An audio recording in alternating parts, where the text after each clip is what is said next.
So you go and drop your first album. Oh, yes. And Don't Mess With My Man is on it. Yes. Okay. And Bryan Michael Cox did it. Yes, he produced did. it. Aha, yeah, I interviewed him not too long ago. You did? I love Bryan. So smart. Yeah, he's dope. It's actually kind of funny the way this interview even happened. Yeah. Because I was on Twitter one day, and I saw that you had made a comment about me. Yeah. You made a comment. I think what was it about? What was I watching? It was like he's like, oh, I can't believe how people go on your platform and, yeah, tell on themselves. It's like no, because it feels like. Granted, I've watched a lot of interviews. I'm obviously a fan of the content that you create. It just feels like, first of all, you obviously make people feel comfortable. So that it really is like it was kind of like it was a compliment to you, not necessarily to the people who sit down and like, yo, you're gonna tell on yourself, like, or you just like don't do stupid shit and then be like, you know what I mean? And then of course you're gonna ask the question. It's like, okay, so you open up a very vague question too, like, hey, what was so and so, and they'll just go into real detail, and it's like, yo, are you crazy? You know what I'm saying? Like, he's smart. He's done a lot. He's done a lot that people act like they don't know he's done. That's amazing to me. No, I remember even the way we kind of hooked up was he said something about me on Twitter that I took as kind of sideways. Uh-oh. So I go and looked him up, and I'm like, all right, who's this broke motherfucker, this has-been ass motherfucker talking shit about me? I'm about to hit him back with something. I started looking him up, and I'm like, 7 Grammys. Exactly. 100 million records sold. I'm like, oh, never mind. Like, oh, yeah, Bryan definitely worked for his title. And he's really talented, so he knows his stuff. I love Bryan. Yeah, Absolutely. super talented. Mm-hmm. Super talented. Okay, and that ends up being one of your biggest songs. Yeah, Grammy-nominated. Yep. Absolutely. Did you know what you had? No, I didn't know what I had, but no, we didn't. We didn't know what we had. We just knew we had enough to make something happen. When you played it, for me to be in your face and you to hear the records, you could see how you could sell that product in so many damn words. And yeah, if you're musical, you know songs that sound good and what doesn't. So we felt like we had enough on there to get a label excited about me as an artist. Okay, and then, like you said, you got Grammy nominated for that song. How did it feel to be, like, fresh out the box, like, first album? Weird.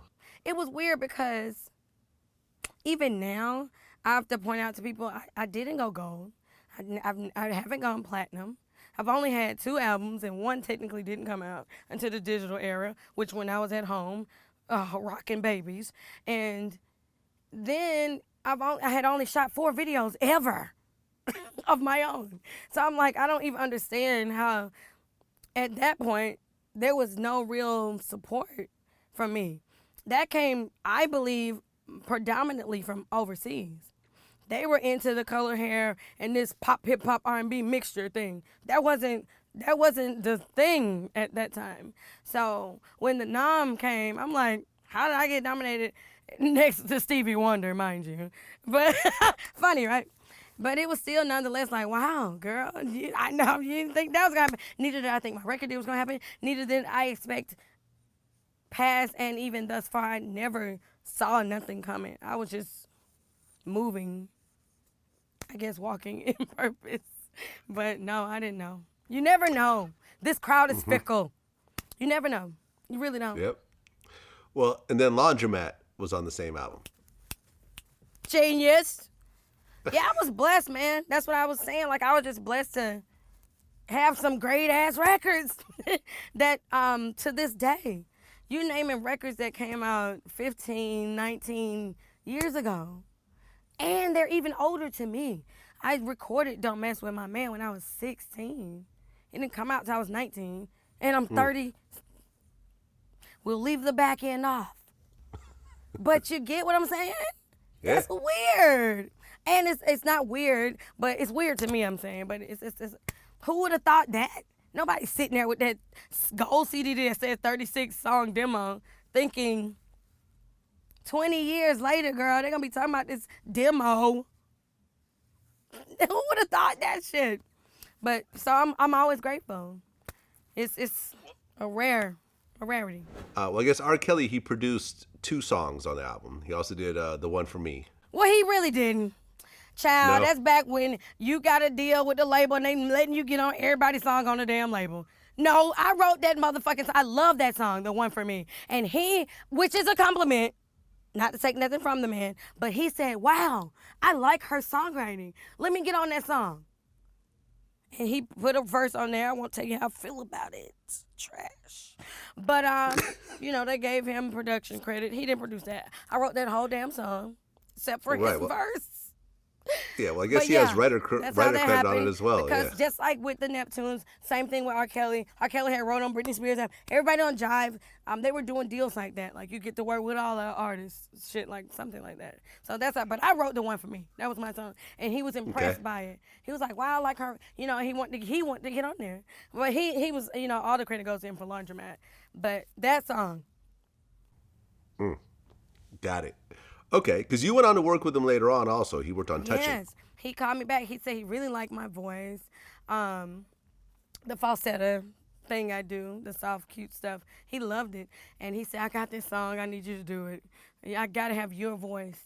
And I did it. I don't even remember when or where I did it at, but he put it out. I didn't know when he was going to put it out or what project, but he did it. And so to me, that was another compliment. He could have gotten any female vocalist. And this was long after, not long after, but it was after Laundromat and my project had came out, but he still reached back and was like, I want her. I thought that was dope. So, right. Touching is beautiful, too. It's nasty as hell, but it's so pretty. That man can write a song, huh?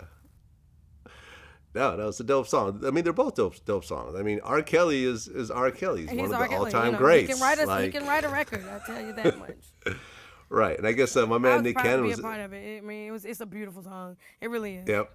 Yeah, and my man Nick Cannon, he was on the Laundromat video with you. You know it. So, oh wow. So this was around the time when the first allegations and stuff came out about R. Kelly. He had to deal with all of that, which I thought was great timing because Nick Cannon got to be the actor, of the role of the song, and Nick was also on the first album with me. We did a little rap on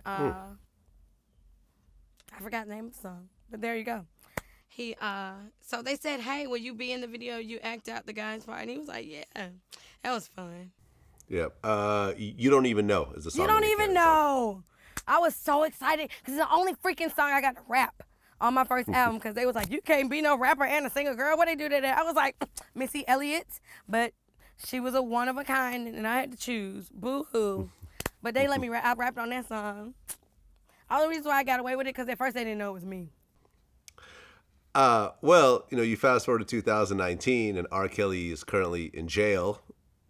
Oh, wow. This association is not looking too good, huh? I'm just kidding. I mean, working with him, did you see any signs of this at all? No, I can't say I did.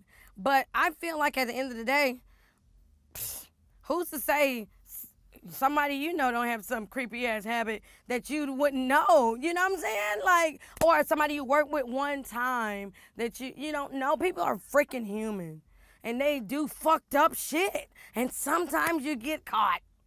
So that's all I can say about it. But no, thank God I did my job and that was that. And I'm so grateful for not having to go through, because it wouldn't fuck with me like most.